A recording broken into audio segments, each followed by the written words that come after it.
Fitness പരിശീലകനായ യുവാവിനെ വീടിനുള്ളിൽ മരിച്ച നിലയിൽ കണ്ടെത്തി. വടക്കാഞ്ചേരി ഒന്നാംകല്ല് സ്വദേശി ചെങ്ങാലി വീട്ടിൽ മണികുമാരി ദമ്പതികളുടെ മകൻ മാധു 28.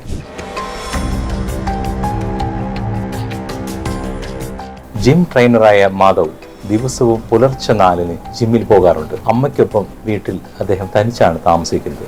അമ്മ മാധവിനെ വിളിച്ചിട്ടും വാതിൽ തുറക്കാത്തതിനെ തുടർന്ന് സുഹൃത്തുക്കൾ വന്ന് വാതിൽ തല്ലിപ്പൊളിക്കുകയായിരുന്നു. ആശുപത്രിയിൽ എത്തുമ്പോഴേക്കും അദ്ദേഹത്തിന്റെ മരണം മുൻപേ സംഭവിച്ചു കഴിഞ്ഞിരുന്നു. പോസ്റ്റ്മോർട്ടം കഴിഞ്ഞു നോക്കുമ്പോൾ ഹൃദയത്തിന് ബ്ലോക്കുകളോ ഒന്നും കണ്ടെത്താനുമായിട്ടില്ല. വീട്ടിൽ പോലീസ് പരിശോധിച്ചപ്പോൾ അടുത്തു വരാൻ പോകുന്ന ശരീര സൗന്ദര്യ മത്സരത്തിലേക്കുള്ള തയ്യാറെടുപ്പുകൾ നടത്തിക്കൊണ്ടിരിക്കുകയായിരുന്നു. ചില സിറിഞ്ചുകളും ചില മരുന്നുകളും അദ്ദേഹത്തിന്റെ റൂമിൽ നിന്ന് കിട്ടുകയുമുണ്ടായി. അവയവങ്ങൾ രാസപരിശോധനയ്ക്കായിട്ട് അയച്ചിരിക്കുക. ഇതൊരു ദുഃഖകരമായ വാർത്തയാണ്. പോലീസിന്റെ അഭിപ്രായത്തിൽ ചില മരുന്നുകളുടെ പാർശ്വഫലങ്ങളായിരിക്കാം. ഈ ചെറുപ്രായത്തിൽ ഇദ്ദേഹത്തിന്റെ മരണം താങ്ങാവുന്നതിലും അപ്പുറമാണ്. മരണത്തിന്റെ കാരണങ്ങൾ ഇപ്പോഴും വ്യക്തമല്ലെങ്കിലും ഈ മരണം നമ്മെ ഒരുപാട് ചിന്തിപ്പിക്കുന്നു. ശരീര സൗന്ദര്യം നേടാനായി പലരും ഇന്ന് ജിമ്മുകളിൽ കഠിനമായി പരിശീലിക്കുന്നു. പക്ഷെ ചിലർ അതിനുവേണ്ടി എന്തും ചെയ്യാൻ തയ്യാറാവുകയാണ്.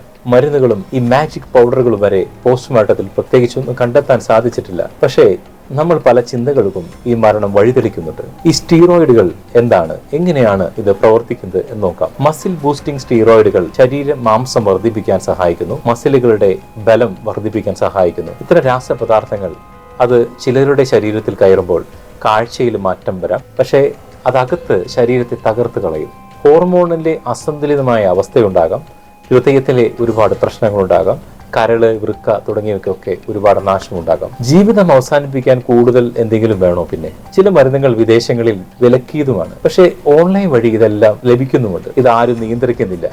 ആദ്യം ചെറിയ തോതിലാണ് ഇതിന്റെ മരുന്നുകളൊക്കെ ഉപയോഗിച്ചു തുടങ്ങുന്നത്. പിന്നീട് തന്റെ ശരീരത്തിൽ വരുന്ന മാറ്റങ്ങൾ കാണുമ്പോൾ അതിലൊരു അഡിഷൻ ആവുന്നു.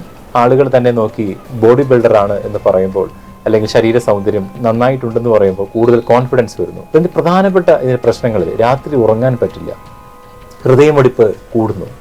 ഈ ലക്ഷണങ്ങൾ കാണുമ്പോൾ തന്നെ വിദഗ്ധരായി ഡോക്ടറെ സമീപിക്കണം. മെഡിക്കൽ വിദഗ്ധർ പറയുന്നത് അനധികൃതമായി ലഭിക്കുന്ന ഈ മെഡിക്കൽ സപ്ലിമെന്ററികൾ ശരീരത്തിൽ ഹോർമോണിന്റെ നില തന്നെ മോശമാക്കുകയാണ്. നേരിട്ടുള്ള ഹൃദയാഘാതത്തിനും മാനസിക അസ്ഥിരതയ്ക്കും കാരണമാവുന്നുണ്ട്. ശരിയായ ഡോക്ടറുടെ ഒരു മേൽനോട്ടമില്ലാതെ ഇത് ഉപയോഗിക്കുന്നത് അത്യന്തം അപകടകരമാണ്. ഈ സംഭവം സോഷ്യൽ മീഡിയയിൽ വലിയ ചർച്ചകൾ വഴിവെച്ചിട്ടുണ്ട്. ശരീരത്തിന്റെ രൂപം മാറ്റുന്നതിനേക്കാൾ പ്രധാനമാണ് അതിന്റെ ആരോഗ്യം സംരക്ഷിക്കുന്നത്. മരുന്നുകൾ കൊണ്ടുണ്ടാകുന്ന സൗന്ദര്യം ഒരുപക്ഷെ താൽക്കാലികമായിരിക്കാം, പക്ഷേ അതിന്റെ അപകടം സ്ഥിരമായി നമ്മുടെ ശരീരത്തിൽ നിലനിൽക്കുന്നു. ഈ ഫിറ്റ്നസിന്റെ ഈ ഭ്രമമുണ്ടല്ലോ, അത് ജീവിതം തകർക്കുന്ന ഒരു പാതയാകരുത്. നമ്മൾ സ്വയം സൂക്ഷിക്കണം. ആരോഗ്യമാണ് യഥാർത്ഥമായ സൗന്ദര്യം. ഈ ചെറുപ്പക്കാരന്റെ ഫോട്ടോയിൽ നമുക്ക് നോക്കുമ്പോൾ വളരെ വിഷമം തോന്നും. ആ അമ്മ എങ്ങനെ ഇത് സഹിക്കുമെന്ന് ഞാൻ പലപ്പോഴും ആ ഫോട്ടോയിൽ നോക്കുമ്പോൾ ആലോചിച്ചു. എത്ര സുന്ദരനായ ചെറുപ്പക്കാരൻ. അദ്ദേഹത്തെ പറ്റി പറയുന്നത് വിവാഹം എന്തോ ഉറപ്പിച്ചിട്ടുണ്ടെന്ന്. ഇത്രയും നല്ല ഒരു പ്രായത്തിൽ 28 വയസ്സിൽ ജീവിതം അവസാനിച്ചു പോകുന്നു. ഒരുപക്ഷെ ജീവിതം അവസാനിക്കുകയല്ല, ജീവിതം കെട്ടിപ്പടുക്കേണ്ട പ്രായത്തിൽ ജീവിതം അവസാനിപ്പിക്കേണ്ട ഗതികേടിലേക്ക് എത്തുന്നു. യുവാക്കള് ഇനിയും സ്വയം പരിശോധനയ്ക്ക് വിധേയമാകണം. എല്ലാവർക്കും ഒരു നല്ല ദിനം, നല്ല ചിന്ത നൽകിക്കൊണ്ട് ഇന്നത്തെ എപ്പിസോഡ് ഇവിടെ അവസാനിപ്പിക്കട്ടെ.